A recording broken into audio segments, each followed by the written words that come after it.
Now we come on the duplication. Duplication is also type of chromosomal mutation of chromosomal aberration. Duplication का मतलब क्या, what is the meaning of duplication? The doubling of any part is called duplication. तो यहाँ हम किसकी बात कर रहे हैं? क्रोमोसोम की बात कर रहे हैं या जीन्स की बात कर रहे हैं? अगर क्रोमोसोम का डबलिंग होती है तो उसे क्रोमोसोमल डुप्लीकेशन कहेंगे. अगर जीन्स की डबलिंग होती है तो उसे हम जीन्स डबलिंग कहेंगे या जीन डुप्लीकेशन कहेंगे. डुप्लीकेशन मीन्स डबल होना. ठीक है. अभी तक हमने सिर्फ क्या डिलीशन एंड डेफिशिएंसी पढ़ी थी. उसमें जो नॉर्मल नंबर ऑफ क्रोमोसोम है या जो नॉर्मल नंबर ऑफ जीन्स हैं उसमें डेफिशिएंसी हो रही थी, कमी हो रही थी. बट इन डुप्लीकेशन में जो नॉर्मल नंबर या ओरिजिनल नंबर ऑफ क्रोमोसोम है, ओरिजिनल नंबर ऑफ जीन है, उसकी डबलिंग होती है, उसकी जो नंबर ऑफ जीन बढ़ते हैं. ठीक है. तो जो बेसिक डेफिशिएंसी डेफिनेशन है डुप्लीकेशन की, उसे हम इस तरह से कह सकते हैं, the presence of same block of genes more than once in a haploid complement is known as duplication. यानी कोई भी क्रोमोसोम जो हैप्लॉइड कॉम्प्लीमेंट है उस पर सेम जीन्स के दूसरा ब्लॉक प्रेजेंट होना, यानी सेम जीन का दोबारा प्रेजेंट होना डुप्लीकेशन कहलाता है. Presence of same block of genes, same gene उस पर वापस से प्रेजेंट है, तो ये कंडीशन क्या कहलाएगी? डुप्लीकेशन कहलाएगी. और जो जीन रिपीट हुआ है उसे हम कहेंगे रिपीट. उस जीन को हम क्या कहते हैं? रिपीट कहते हैं. फॉर एग्जाम्पल ये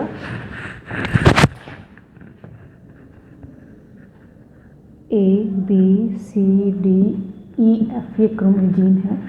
अगर इसमें ABC देन DEF इस तरह से सीक्वेंस प्रेजेंट हुई है, तो ABC ऑलरेडी प्रेजेंट था, ये वापस यहाँ प्रेजेंट हो गया, तो इसे हम क्या कहेंगे? रिपीट कहेंगे. ऐसे जीन जिनका कि डुप्लीकेशन होता है या डुप्लीकेशन फॉर्म में वो लोकेटेड होते हैं उन्हें रिपीट कहा जाता है. ओके. द डिलीटेड, अब ये रिपीट होता क्यों है? ऐसा माना जाता है कि किसी क्रोमोसोम में जो डिलीट वाला पोर्शन था, जैसा कि मैंने आपको बताया था कि एक पार्ट सर्वाइव कर पाता है, दूसरा पार्ट सर्वाइव नहीं कर पाता, तो मोस्ट ऑफ टाइम या सम टाइम क्या होता है कि जो पार्ट सर्वाइव नहीं कर पा रहा है वो दूसरे क्रोमोसोम से जाके अटैच हो जाता है. तो अगर यहाँ हम इसको देखें तो ABC वाला पार्ट है, इट में भी पॉसिबल कि किसी दूसरे क्रोमोसोम का ये एक डिटेक्ट वाला पार्ट हो या डेफिशिएंसी वाला पार्ट हो, यानी किसी क्रोमोसोम में इन जीन की डेफिशिएंसी या डिलीशन हुआ है जिससे ये जीन यहाँ पे आके इससे ऐड हो गए हैं.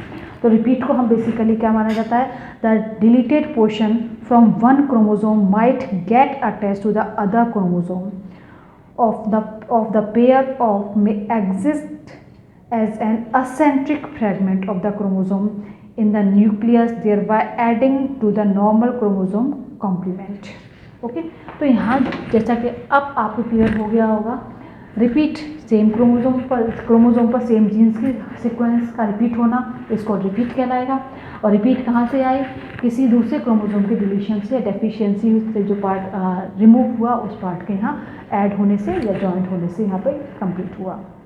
नाउ अब हम बात करते हैं टाइप ऑफ डुप्लीकेशन. तो डुप्लीकेशन कितने टाइप का हो सकता है? ठीक है, हम बात करें कि जीन के जो सीक्वेंस है वो जीन्स हैं वो रिपीट हो जाते हैं, यानी एक ही जीन कई बार क्रोमोसोम में प्रेजेंट हो जाते हैं. लेकिन एक ही जीन जो कई बार क्रोमोसोम में प्रेजेंट है, कितने तरीके से, how many type and how much method can be repeated on a single chromosome. तो फर्स्ट है इसके अंदर टेंडम डुप्लीकेशन. टेंडम डुप्लीकेशन में क्या होता है? What is the meaning of tandem duplication? For example here is a chromosome, इस पे जीन हैं ABCDEFG. ठीक है. अगर इसमें टेंडम रिपीट की बात करें, टेंडम डुप्लीकेशन अगर इसमें होता है तो ये इस तरह से हो जाएगा ABC देन DEFG, यानी जो सीक्वेंस ABC यहाँ प्रेजेंट थे तो उसी सीक्वेंस में नए जीन्स का यहाँ पे एडिंग हो गए, या जो सेम सीक्वेंस में जीन्स रिपीट होते हैं, यानी जो जीन्स की सीक्वेंस होती है उसी सीक्वेंस में अगर जीन मल्टीपल होते हैं, मल्टीप्लाई होते हैं या ऐड होते हैं, तो इस तरह के रिपीटेशन को हम क्या कहते हैं? टेंडम डुप्लीकेशन कहते हैं. Now tandem duplication, in tandem duplication the added segment has the same genetic sequence as is present in the original state in the chromosome. ठीक है, जो ओरिजिनल स्टेट में जो सीक्वेंस प्रेजेंट थी वही सीक्वेंस होती है किसमें? जो इसका डुप्लीकेट क्रोमोसोम होता है. ठीक है. Sequence as is present in the original state in the chromosome. Moreover the added segment lie in the close association with the original segment. इसमें क्या होता है कि जो एडेड सेगमेंट होता है वो जो ओरिजिनल सेगमेंट होता है उससे बहुत क्लोजली अटैच होता है, उससे क्लोज में प्रेजेंट होता है। For example duplication piece repeat it, जैसा कि मैंने यहाँ बताया कि ये जो पार्ट है इसके एकदम क्लोज में प्रेजेंट है। ठीक है, तो टेंडम रिपीट में क्या है कि जो ओरिजिनल क्रोमोसोम के अंदर जो ओरिजिनल सीक्वेंस प्रेजेंट है, जो ओरिजिनल पार्ट जो प्रेजेंट है उसी सीक्वेंस में आगे जो जीन्स प्रेजेंट होते हैं उसे हम क्या कहते हैं, टेंडम रिपीट कहते हैं। Now second is a reverse tandem duplication. This is a reverse tandem duplication. Now we explain it. Reverse tandem duplication में क्या है, फॉर एग्जांपल एक क्रोमोसोम है, इसमें A B C D E F then G, ये इसके अंदर genes present है। ठीक है, अगर रिवर्स टेंडम में क्या होगा, इसके अंदर A B C, now C B A then D then E then F then G, यानी यहाँ जो क्रोमोसोम थे A B C उसका रिवर्स C B D यहाँ पे इसमें अटैच हुआ। तो इस तरह का अगर डुप्लीकेशन होता है, यानी जो ओरिजिनल जीन्स का जो सीक्वेंस है उसके जस्ट रिवर्स सीक्वेंस में जीन्स आके लगते हैं, यानी उसी कैटेगरी के जीन्स आके उसी सीक्वेंस में न लग के रिवर्स सीक्वेंस में लगते हैं, तो इसे हम कहते हैं रिवर्स टेंडम रिपीट या reverse tandem duplication. Reverse tandem duplication, in such a duplication the sequence of gene aligned in the attached chromosome pieces is just the reverse of the original alignment। जो original alignment था उसके just जहाँ जो new jeans आगे जुड़ते हैं उनका alignment होता है। दैट्स वाई इसमें क्या है कि जो ओरिजिनल अलाइनमेंट के जस्ट रिवर्स जो अलाइनमेंट है वो रिवर्स टेंडम डुप्लीकेशन को शो करता है। तो this is a first is tandem duplication, then second is reverse tandem duplication. Okay, next is a displaced duplication. In displaced duplication the chromosomal segment get attached to the non-homologous chromosome। ठीक है, यहाँ भी duplication हो रहा है, chromosome पर jeans का extra jeans attach हो रहे हैं, लेकिन यहाँ जो डुप्लीकेशन हो रहा है वो नॉन होमोलोगस क्रोमोसोम के बीच में होता है। ओके, तो attach to some non homologous chromosome, for example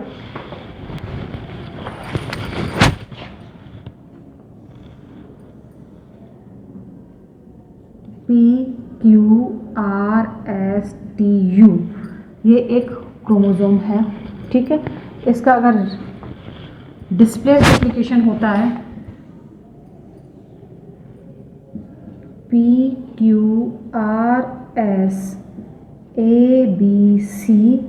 then TU, तो ये जो यहाँ पर जीन्स आए हैं ये एक्स्ट्रा जीन आए हैं, लेकिन ये इसी सीक्वेंस के नहीं हैं, तो ये कैसे हैं, नॉन होमोलोगस। ये किस तरह का है, नॉन होमोलोगस।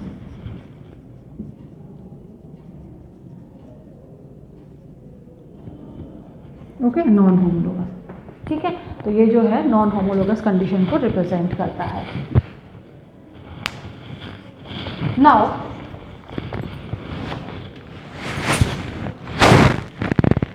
इसका हम एग्जाम्पल स्टडी करें। An example of tandem duplication in Drosophila is the bar character. जो ड्रोसोफिला का बार कैरेक्टर है इसके टेंडम डुप्लीकेशन को शो करता है। ये बार कैरेक्टर ड्रोसोफिला की आई से रिलेटेड होता है।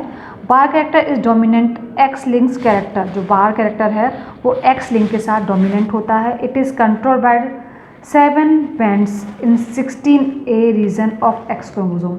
जो एक्स क्रोमोसोम के 16A रीजन पर जो 7 क्रोमोसोम्स में 7 जीन्स प्रेजेंट होते हैं वो इस बार कैरेक्टर को कंट्रोल करते हैं।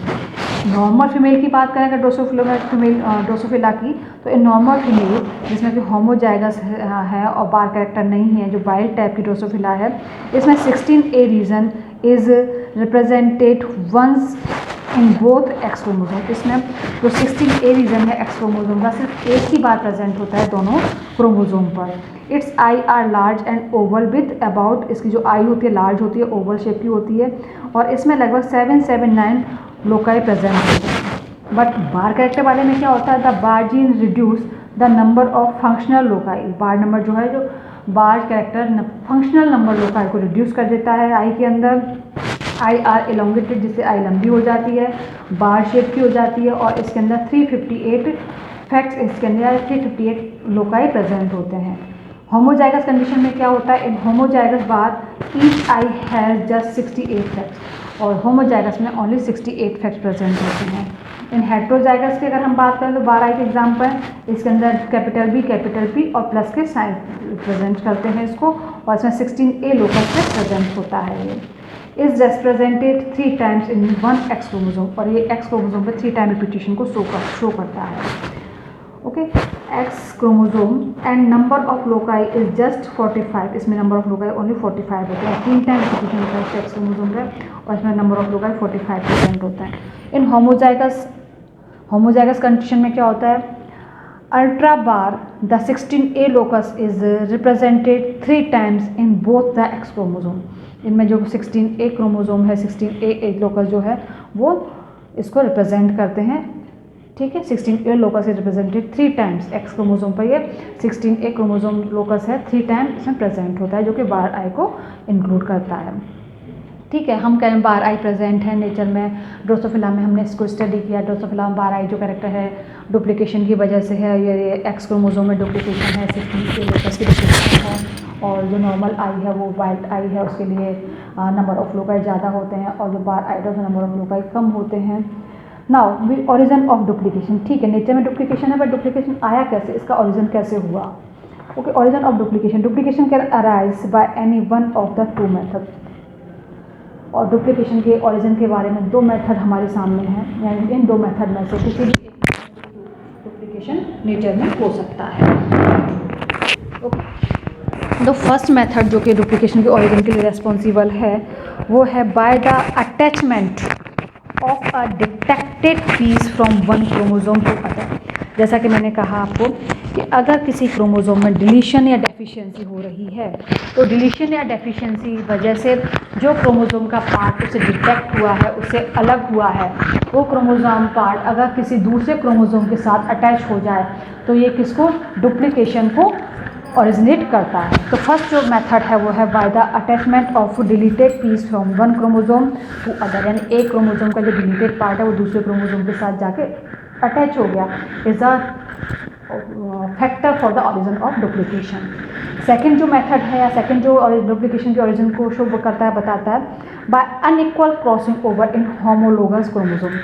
जैसा कि आप जानते हैं सेल डिवीज़न में जो होमोलोगस क्रोमोसोम होते हैं उनकी नॉन सिस्टर क्रोमेटिड के बीच में क्रॉसिंग ओवर होता है। ठीक है, लेकिन ये जो क्रोमोसोम में होमोलोगस क्रोमोसोम में जो क्रॉसिंग ओवर हो रहा है ये इक्वल ना होकर अनइक्वल हो जाए, तो ये अनइक्वलिटी जो भी है ये भी नंबर ऑफ जीन के डुप्लीकेशन के लिए रेस्पॉन्सिबल है। Now phenotypic effects, phenotypic effect क्या है, ठीक है, जैसा कि हमने कहा था कि डेफिशिएंसी और डुप्लीकेशन में तो क्या होता है कि जो जीन्स के अपने जो लॉस होते हैं उसके फिनोटिपिक कैरेक्टर हमें दिखाई दे जाते हैं, यानी डेफिशिएंसी हार्मफुल होती है। लेकिन जब नंबर ऑफ जीन डबल हो रहे हैं तो उसके फिनोटिपिक कैरेक्टर में क्या चेंजेस आने चाहिए, जिसे हम यहाँ स्टडी कर रहे हैं। Phenotypic effect, the phenotypic effect of duplication is illustrated by the attached X0 female in Drosophila. इन्होंने जो ड्रोसोफिला के अंदर X0 जो क्रोमोसोम था उसके डिटेच को उन्होंने स्टडी किया और उसके फिनोटिपिक कैरेक्टर को देखा। If female homozygous for some recessive sex links child receive a segment of a X chromosome, यानी एक ऐसा फीमेल ड्रोसोफिला जो कि होमोजाइगस है और जिसमें रिसेसिव सेक्स लिंक्स है, उसके अंदर वो अगर एक X क्रोमोसोम के एक फ्रैगमेंट को रिसीव कर लेता है या एक फ्रैगमेंट उसके साथ जाके अटैच हो जाता है जो कि वाइल्ड टाइप का है of allele from the male parent their offspring possess only dominant phenotype, the recessive allele of the same gene though present in the duplicates are not able to express themselves। अगर ये दोनों ही recessive gene जो वहाँ पे अभी लगते हैं, अगर ये डुप्लीकेट फॉर्म प्रेजेंट हैं, मेल अपने आप को रिप्रेजेंट नहीं कर पाते हैं, लेकिन अगर जो नॉर्मल क्रोमोसोम X क्रोमोसोम है उसके अंदर वाइल्ड टाइप का अगर कोई एलील आके अटैच हो जाता है, अटैच हो जाता है, तो अपने आप को एक डोमिनेंट फिनोटाइप के फॉर्म में रिप्रेजेंट करता है।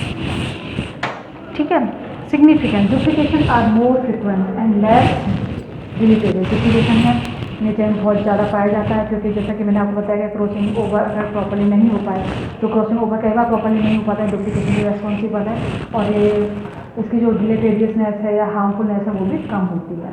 Duplication are more frequent and less deleterious. This do not lower the viability but do produce abnormality to structure and function. ठीक है, कोई भी लिविंग ऑर्गेनिज्म है उसमें डुप्लीकेशन की वजह से उसके जीवन में कोई नुकसान नहीं होता, उसकी वायबिलिटी खत्म नहीं होती है, उसकी वायबिलिटी को कोई हार्म नहीं होता है। लेकिन इस डुप्लीकेशन की वजह से जो नॉर्मल फिनोटाइपिक कैरेक्टर हैं, जो नॉर्मल जो स्ट्रक्चर है उसमें एबनॉर्मलिटीज आ जाती हैं। Duplication play a significant role in evolution. जैसा कि आपने देखा एवोल्यूशन में जब अर्थ का ओरिजिन हुआ, जैसा कि हम जानते हैं at the time of ancient time earth एक आखिरी गोले के फॉर्म में थी, फिर तो माइक्रो ऑर्गेनिज्म का डेवलपमेंट हुआ, फिर मल्टीसेलुलर ऑर्गेनिज्म बने। तो ये जो one generation to another generation जो रिवोल्यूशन हो रहा है, जैसा कि पहले डायनासोर प्रेजेंट थे अब नहीं है, या पहले कहा जाता था कि ये जिराफ के जैसे ही आज की जो डॉग की गर्दन हुआ करती थी, या तो ये सब इवोल्यूशन जो हुए हैं ये किसकी वजह से हुए हैं? डुप्लीकेशन के लिए। डुप्लीकेशन को इस तरह के इवोल्यूशन के लिए रेस्पॉन्सिबल माना जाता है, क्योंकि डुप्लीकेशन से क्या होता है कि जिस लिविंग में या जिस ऑर्गेनिज्म डुप्लीकेशन हो रहा है उसकी लाइफ को कोई हार्म नहीं होता, वो डेथ नहीं होती, उसकी बाइबल रहता है, लेकिन उसमें कुछ मॉर्फोलॉजिकल और फिजियोलॉजिकल चेंजेस आ जाते हैं। That's why duplication is responsible for the evolution, because duplication increase number of genes in the chromosome complement these addition genes might get modified by mutation, और जो addition gene है इनमें modification भी हो सकता है mutation के through. Under these circumstances the lethal mutation might get converted either into tolerable और बेनिफिशियल। जो भी म्यूटेशन होगा, जो भी चेंजेस आते हैं, अगर टॉलरेबल है, बेनिफिशियल है तो ये आगे सर्वाइव करेगा। एंड एडिशन द डुप्लीकेशन में overcome the defect of deletion thus reducing their effect of to non lethal. अगर किसी एडिशन से हुआ है तो नॉन लीथल का जो है क्रोमोसोम में जैसा कोई एक सेगमेंट ब्रेक हुआ, जो ब्रेक हुआ है उसमें सिर्फ वही क्रोमोसोम सर्वाइव करता है, सेंटर में प्रेजेंट होता है, अदर सर्वाइव नहीं कर पाता। तो जो सर्वाइव नहीं कर पाता उसकी जो लीथलनेस है, अगर उस लीथलनेस को कैसे ओवरकम कर सकते हैं, जो पार्ट अलग हुआ है वो किसी क्रोमोसोम से जाकर जुड़ जाए। तो ठीक है, क्रोमोसोम की पोजीशन चेंज हुई, लेकिन उस ऑर्गेनिज्म में उतने ही प्रेजेंट है, तो नंबर ऑफ जीन उतने ही प्रेजेंट हैं, उसकी लीथलनेस को कम करता है। तो इस तरह से हमारा डुप्लीकेशन और डिलीशन दोनों को हमने कंप्लीट किया। डिलीशन और डुप्लीकेशन दोनों ही क्या है? क्रोमोसोमल चेंजेस हैं जो कि एक जनरेशन को कैरी करने में ठीक है। तो यहाँ आपने देखा टाइप ऑफ डुप्लीकेशन में आपने देखा कि जो डुप्लीकेशन है, डुप्लीकेशन का कॉमन लैंग्वेज में हम डुप्लीकेशन को कहते हैं डबलिंग या दोहराना। कोई भी जीन है अगर नंबर उनका बढ़ रहा है, डबल हो रहा है, तो उसे हम क्या कहेंगे? डुप्लीकेशन कहेंगे। तो टेंडम डुप्लीकेशन और रिवर्स टेंडम डुप्लीकेशन और डिस्प्लेसमेंट। टेंडम में क्या होगा? जैसे एक जीन है ABC, तो ABC के साथ सेम उसी सीक्वेंस में नए जीन्स आके अटैच हो जाएंगे, तो इसे हम क्या कहेंगे? Tandem duplication. यानी जो सीक्वेंस जीन की है वही सीक्वेंस में जीन आके उससे ऐड हो जाएगा। Next reverse tandem. Reverse tandem में यानी कि जीन्स आके ऐड तो हो रहे हैं और वही जीन आके ऐड हो रहे हैं, लेकिन इनकी जो सीक्वेंस से ऐड होने की वो रिवर्स है। फॉर एग्जांपल यहाँ ABC से यहाँ पे ABC जीन ही अटैच हो रहे हैं, लेकिन इनकी सीक्वेंस कैसे है? इनकी सीक्वेंस रिवर्स है, यानी ABC के साथ में CBA फॉर्म में जीन्स यहाँ पे आके अटैच हुए। अगर हम बात करते हैं डिस्प्लेस डुप्लीकेशन की, तो डिस्प्लेस डुप्लीकेशन में भी क्या है कि नंबर ऑफ जीन्स यहाँ पे डबल हो रहे हैं, लेकिन जो डबल जीन हो रहे हैं ये डबल जीन कब कैसे हो रहे हैं? जो जीन आके इस क्रोमोसोम के साथ ये जो जीन जुड़ेंगे वो उसके होमोलोगस क्रोमोसोम के न होकर नॉन होमोलोगस क्रोमोसोम के जीन होंगे। जैसा कि आपको पता है कि अगर किसी क्रोमोसोम पे ABCDE जीन प्रेजेंट है तो उसका जो होमोलोगस क्रोमोसोम होगा उस पर भी ABCDE यही जीन प्रेजेंट होंगे। ठीक है, तो होमोलोगस क्रोमोसोम पे वही सीक्वेंस रहती है जीन की जो कि प्रीवियस क्रोमोसोम पे प्रेजेंट थी, लेकिन यहाँ आप देख रहे हैं PQRSTU ये जीन सीक्वेंस है, और इसमें से डुप्लीकेशन जब हो रहा है तो PQRS के बाद में ABC जीन आ रहे हैं जो कि इसके होमोलोगस क्रोमोसोम में हो ही नहीं सकते, क्योंकि होमोलोगस क्रोमोसोम में तो कौन से जीन होंगे? यही होंगे PQRSTU, लेकिन जो डुप्लीकेट फॉर्म में आए वो कौन से? ABC। तो इसमें डिस्प्लेस डुप्लीकेशन में क्या होता है, जो क्रोमोसोम पे आगे जुड़ते हैं, नंबर ऑफ जीन वो कौन से होते हैं, नॉन होमोलोगस क्रोमोसोम के जीन आते हैं। तो डुप्लीकेशन, डिस्प्लेस डुप्लीकेशन के अंदर नॉन होमोलोगस के जो जीन्स आके उससे ऐड हो जाते हैं और उसको कंटिन्यू करते हैं। तो इस तरह से हमने आज डिलीशन एंड डुप्लीकेशन को कंप्लीट किया या क्रोमोसोमल एबरेशन को कंप्लीट किया। ठीक है, now we start translocation in our next class. Okay.